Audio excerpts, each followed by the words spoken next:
have seen that, I don't think. So I want to make sure y'all get it. But this is the examples of fiction questions. These are here, right here. I'm going to keep going, so this won't be too long, but this is where you can pause and check this out. Next part is on the poetry, metaphor, onomatopoeia, personification, sensory details, imagery, main idea, who, what. I'm going through this fast, so don't forget, you're welcome to stop and take screenshots or whatever you want to do, or just pause it. Organizational patterns, text structures, cause and effect, compare and contrast. Author's purpose of nonfiction. Remember, fiction equals fake, so nonfiction equals real. Persuade, inform, explain. Authors do not normally write nonfiction to entertain, FYI. Note that.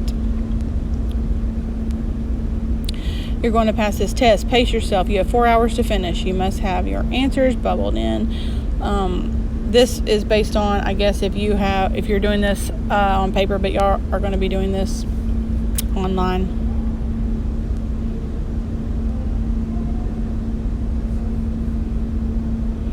Literary nonfiction. Remember, nonfiction equals real. So we have autobiographies, biographies, diary, journal, memoir entries, emails, letters, web pages.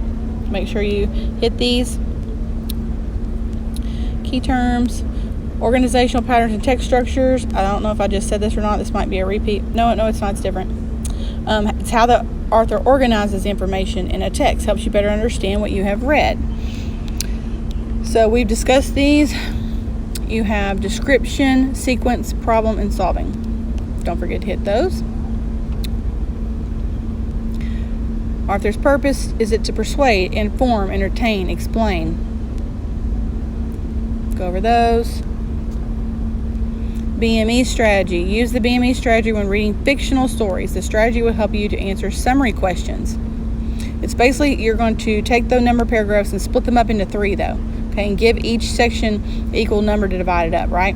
So, it usually so you're going to have it to where it's going to be showing beginning, middle, and end. Okay, so when you have a question about a summary of the story, make sure that the summary you choose includes something that comes from the beginning, the middle, and end of the story. That's just a little strategy to use. All right, plays. Remember, they have dramatic adaptations that are performed by characters on a stage. They include scenes, speaker lines, stage directions. Do not use the BME strategy on the plays. The play has already been divided into different scenes. And just like poems are divided into different stanzas, okay? Pay close attention to the exposition of the play. This will be at the very beginning of the play. It will give you some background knowledge of what is going on in each scene and will give you a better idea of how the stage has been set up for the play. So example, scene 1. See right there, it's late fall in the forest. The stage is bare except for a variety of trees. So it's like, put you right there in the setting.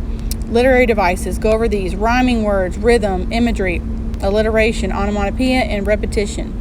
Make sure you review those. Poetic structure.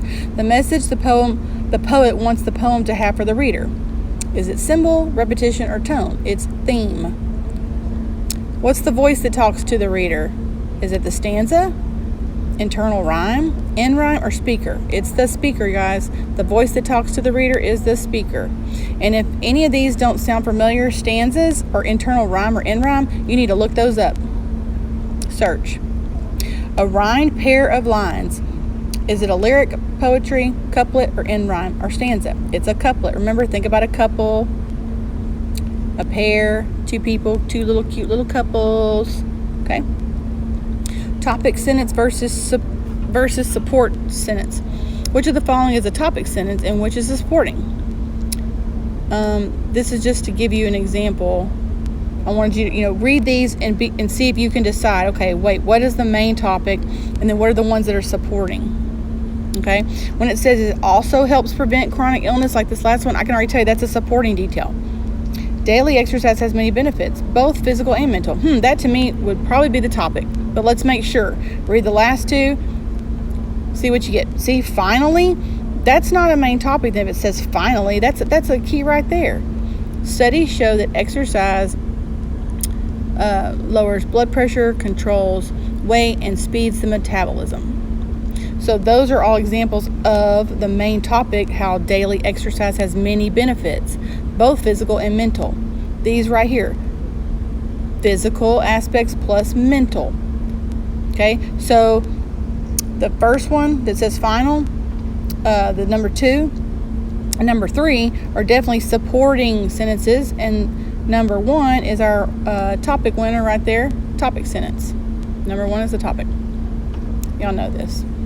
Don't forget to go over root words. Don't forget this. Remember aqua, water, biblio, book, chrono, time, geo, earth, photo, light, audio. Remember ear, body, hear. Sir, circle, juror, jury. Think about a jury, jurisdiction. Manual. Think manual, hard labor, hand with your hands, using your hands, and then pack, piece. What is a plot? Remember, this is where you get your, don't forget about dialogue either, plot. So this is your rising action, climax, falling action, resolution. Dialogue. I think I'll have Takis tonight. Okay. Who is the person that is in the dialogue? Y'all know dialogue though. Speaker. Context clues. Don't forget, you can use context clues to help you figure out words that you don't even understand or know the meaning, but y'all can use the dictionary, so don't forget. Look up words. Scope, toolkit. What's the mood? Don't forget about mood and tone. Mood and tone. Those get confusing to people. Don't forget. What is a stanza in a poem? Remember? Don't forget, poems have stanzas, okay? When you see those little, some of them have the numbers, you know, as we're going to the right. Remember when we did that poem, Sage Advice? Just think back to stuff we've done throughout the year. Use your prior knowledge. What are changing rhythm and meter of the poem, giving the reader a sense of? Now, this is just an excerpt from what we did before, but I'm just trying to say, go back and think about this stuff. And if you don't remember rhyme and meter, or you never watched that little video from that video that I did, that assignment, go look it up, y'all. Y'all have the internet right at your fingertips. The whole world's there on your phone. Root words. Don't forget prefixes and suffixes. Prefixes come in the beginning. Suffixes are at the end.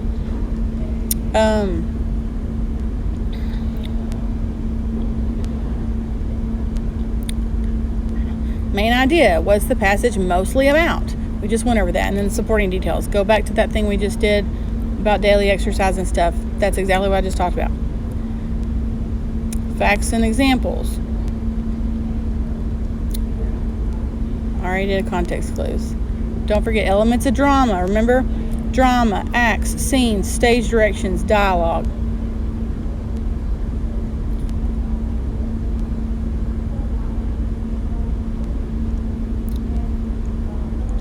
Eight Latin terms used in English.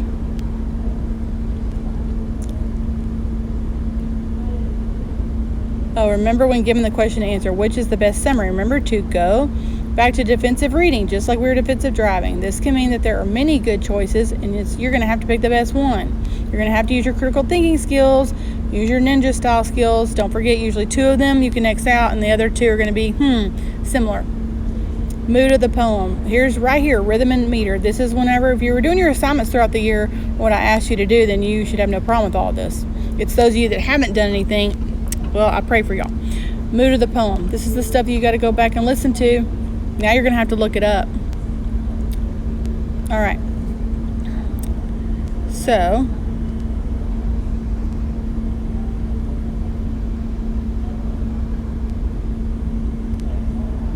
I think that's it.